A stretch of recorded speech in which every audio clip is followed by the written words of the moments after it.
চলে এলাম আমার এভরিডে কুকিং 1 2 3 চ্যানেলে।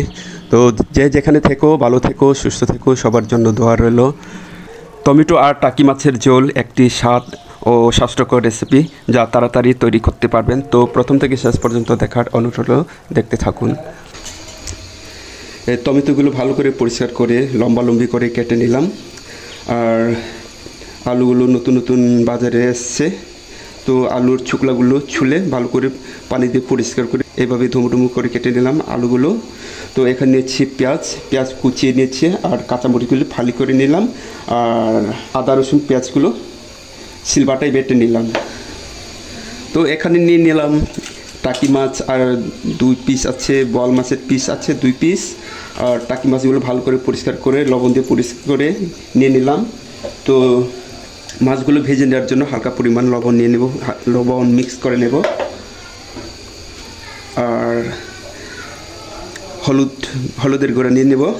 হলুদের গুঁড়া নিয়ে ভালো করে মেখে নিতে হবে। তো ভালো করে মেখে নিচ্ছি। দেখো আমি মিক্স করে নিলাম সবগুলো মাছগুলো হলুদের সাথে।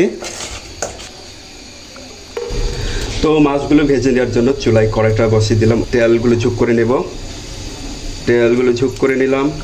কিছুক্ষণ অপেক্ষা করতে হবে যতক্ষণ পর্যন্ত না তেল গরম না হয়ে আসছে। তো কড়াইয়ের তেল একদম গরম হয়ে গেছে, মাছগুলো ভেজে নেব।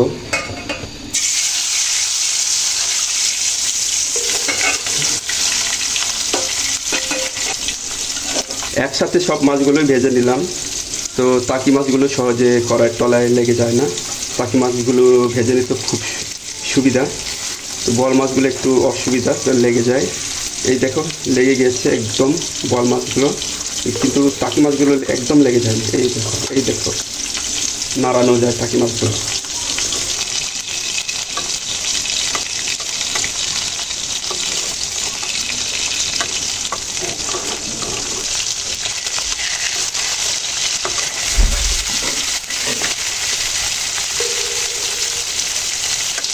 তো দেখতেই পাচ্ছেন আমার টাকি মাছ ভাজা হয়ে গেছে। টাকি মাছগুলো উঠিয়ে নেব।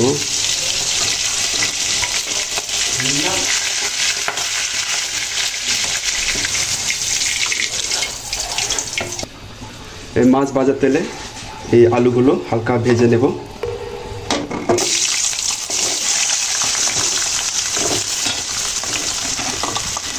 কারণ হালকা করে ভেজে নিচ্ছে, এই কারণে আলুগুলো নরম হতে বেশ সময় লাগে, তাই আলুগুলো আগে ভেজে নিলাম। আলু সবজিগুলো আমি ব্রাউন কালার করে ভেজে দিয়েছি। তো একদম হয়ে গেছে। আলু সবজিগুলো উঠিয়ে নেব।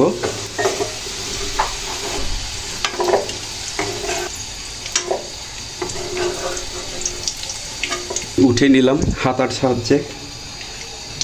আলু সবজিগুলো ভেজে নেওয়ার পর এরপর কুচিয়ে রাখা পেঁয়াজগুলো যোগ করে নেব।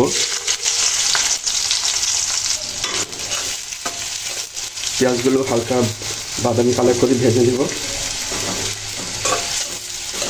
তো এরই মধ্যে যোগ করে নেব আদা রসুন পেস্ট,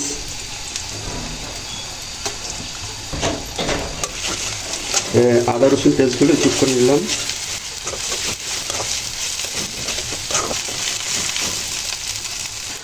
আদা রসুন পেঁয়াজগুলো কিছুক্ষণ কষে নিলাম, এরপর যোগ করে নেব হলুদের গুঁড়া যোগ করে নিলাম, জিরার গুঁড়া 1 চা চামচ নিয়ে নিলাম, আর ধনিয়ার গুঁড়ো 1 চা চামচ। হালকা পরিমাণ পানি যোগ করে নেব যেন মশলাগুলো কষাতে সুবিধা হয়। তো পানি যোগ করে নিলাম। মশলাগুলো ভালো করে কষে নিতে হবে। মশলাগুলো যতই ভালো করে কষে নেবেন ততই কিন্তু তরকারি স্বাদ তার গুণগত মানটা একটু ভালো হবে। সময় নিয়ে কষিয়ে নেব মশলাগুলো। আর আমার স্বাদ মতো করে লবণ যোগ করে নিলাম।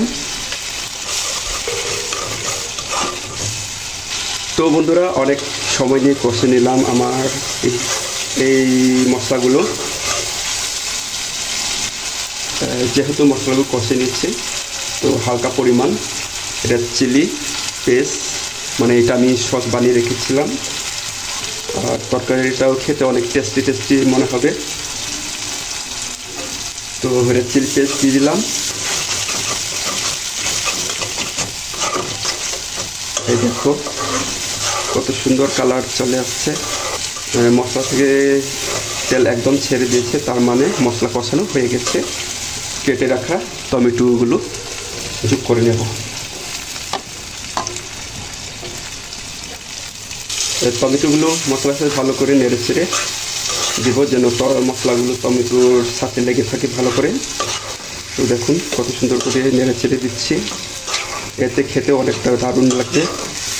তো দেখুন একদম মিক্স করা হয়ে গেছে। তো 2 মিনিটের জন্য ঢাকনা দিয়ে চাপা দিয়ে রাখবো।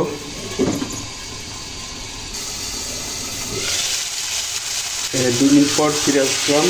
একটু পর পর এগুলো নেড়ে ছেড়ে দিতে হবে, যেন কড়াইয়ের তলায় লেগে না যায়।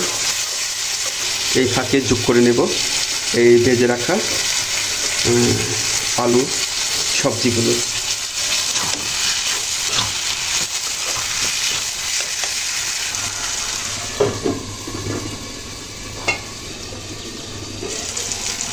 সবজিগুলো একটু পর পর এভাবে নেড়ে ছেড়ে দিতে হবে, তাই নেড়ে ছেড়ে দিচ্ছি।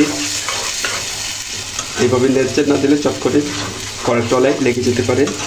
আমার যে সকল ভাই ও বোনেরা যে যেখান থেকে দেখছো, লাইক দিয়ে দেখে নিও। লাইক দিলে মোটিভেট হই, ভিডিও করার আগ্রহ জাগে। তো আমার এই রেসিপিটা বন্ধুদের মাঝে শেয়ার করে দিও। তো আজকের ভিডিও কেমন হয়েছে তা জানিয়ে কমেন্ট করে দিও।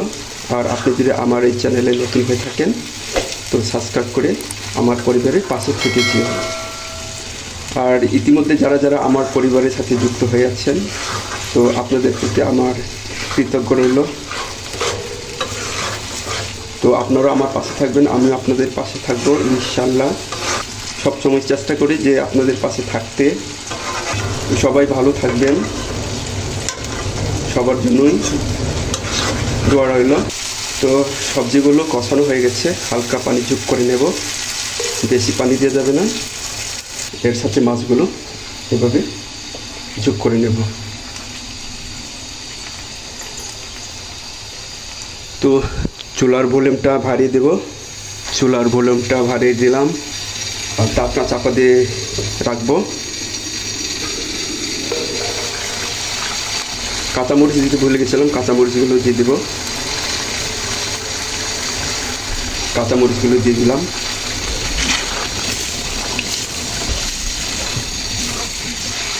আর 2 মিনিটের জন্য ঢাকনা দিয়ে রাখবো আবার।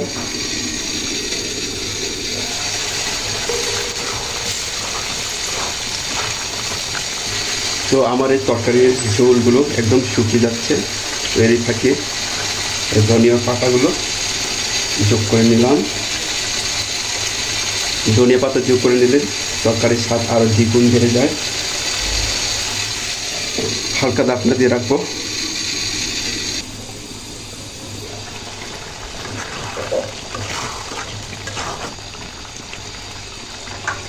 তো আজকে আমার তরকারি একদম হয়ে গেছে। আমার ভিডিও যদি ভালো লাগে তো পরবর্তী ভিডিও দেখার জন্য আমন্ত্রণ রইল। সবাই ভালো থাকবেন। আল্লাহ হাফেজ।